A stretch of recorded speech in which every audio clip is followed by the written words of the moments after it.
રાજ્યમાં કમોસમી વરસાદથી પાકને મોટું નુકસાન થયું છે, ત્યારે આજે સરકાર રાહત પેકેજ જાહેર કરી શકે છે।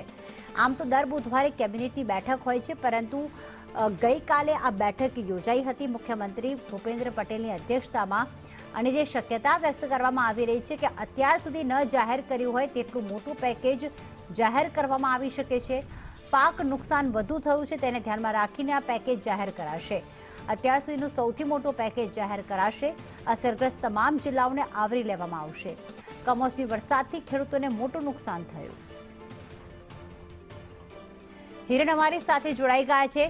હિરણ, આમ તો એ જ શક્યતા હતી કે જેવી જ બેઠક પૂરી થશે એમ કાલ સાંજ સુધી પેકેજ જાહેર થઈ જવાનું હતું, પણ હજી સુધી મનોમંથન ચાલી રહ્યું છે, પેકેજ જાહેર થયું નથી। ક્યાં સુધી પેકેજ જાહેર કરવામાં આવી શકે છે અને તેને લઈને કઈ શક્યતા છે? કૃષિ મંત્રી જીતુ વાઘાણીએ 7 દિવસનો વાયદો કર્યો હતો સર્વે પૂરો કરી, અને એ 7 દિવસનો સમયગાળો પણ આજે પૂરો થઈ ચૂક્યો છે। મુખ્યમંત્રી ભૂપેન્દ્ર પટેલે 3 દિવસમાં સર્વે પૂરો કરી સહાય આપવાની જાહેરાત કરી હતી। એ 3 દિવસ પણ આજે પૂરા થયા છે, પરંતુ હજી સુધી પેકેજ જાહેરાત કરવા અંગેની સત્તાવાર રીતે કોઈ સરકાર તરફથી સ્પષ્ટતા કરવામાં નથી આવી। ગઈકાલે 5 થી 6 કલાક જેટલો સમય બેઠક મુખ્યમંત્રી, નાયબ મુખ્યમંત્રી, કૃષિ મંત્રી અને અધિકારીઓની ચાલી હતી। છેલ્લે જે પેકેજ માટે બજેટ છે એ બજેટનો લઈ અને પેકેજમાં કામગીરી અટકી હોવાનું માનવામાં આવી રહ્યું છે। જોકે સત્તાવાર એની પણ સરકાર તરફથી કોઈ સ્પષ્ટતા કરવામાં નથી આવી। આજે દેવ દિવાળીના દિવસે એટલે કે ગુરુ નાનક જયંતિની રજા છે, પરંતુ શક્યતા વધારે એ જોવાઈ રહી છે કે આજે બપોર પછીના સમયે રાજ્ય સરકાર છે એ આ પેકેજ જાહેર કરી શકે છે। એસડીઆરએફના જે નિયમો છે એ નિયમોને આધીન રહી 2 હેક્ટરની મર્યાદામાં વધુમાં વધુ સહાય રાજ્ય સરકાર કેવી રીતે આપી શકે એ વિષયને લઈ અને મોડી રાત સુધી ચર્ચા ચાલી હતી। એસડીઆરએફ ઉપરાંત રાજ્ય સરકારના પોતાના ભંડોળ અને એનડીઆરએફ એટલે કે નેશનલ ડિઝાસ્ટર રિલીફ ફંડ જે છે એના ભંડોળ એને એકત્રિત કરી વધુમાં વધુ રકમ સરકાર કેવી રીતે આપી શકે એ મુદ્દાને લઈને મનોમંથન મોડી સાંજ સુધી ચાલ્યું હતું, અને એટલે જ કદાચ ગઈકાલે પેકેજ જાહેર નથી કરી શકાયું। આજે બપોર પછીના સમયે આ પેકેજ જાહેર થાય તેવી સંભાવનાઓ છે। 2000થી લઈ અને 5000 અથવા તો એનાથી કરોડથી વધારે રકમ આ પેકેજમાં હોય તેવી શક્યતાઓ અત્યારે દેખાઈ રહી છે।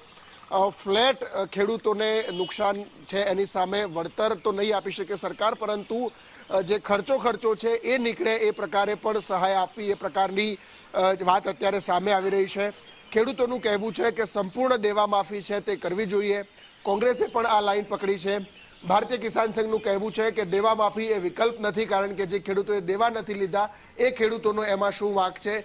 એટલે ખેડૂતોને જે ખર્ચો થયો છે એ ખર્ચો નીકળે અને ખેડૂત ફરીથી ખેતી કરવા માટે બેઠો થઈ શકે એ પ્રકારની સહાય કરવી જોઈએ, એ પ્રકારની એક કોમન વાત અત્યારે સામે આવી રહી છે। અને એ બેઝ ઉપર સરકાર અન્ય રાજ્યોમાં જે પેકેજો અગાઉ જાહેર થયેલા છે, ગુજરાતમાં પણ અગાઉ તાઉતે સહિતના વાવાઝોડામાં જે આપેલા છે એ તમામ બાબતોને ધ્યાનમાં રાખી અને સહાય આપશે।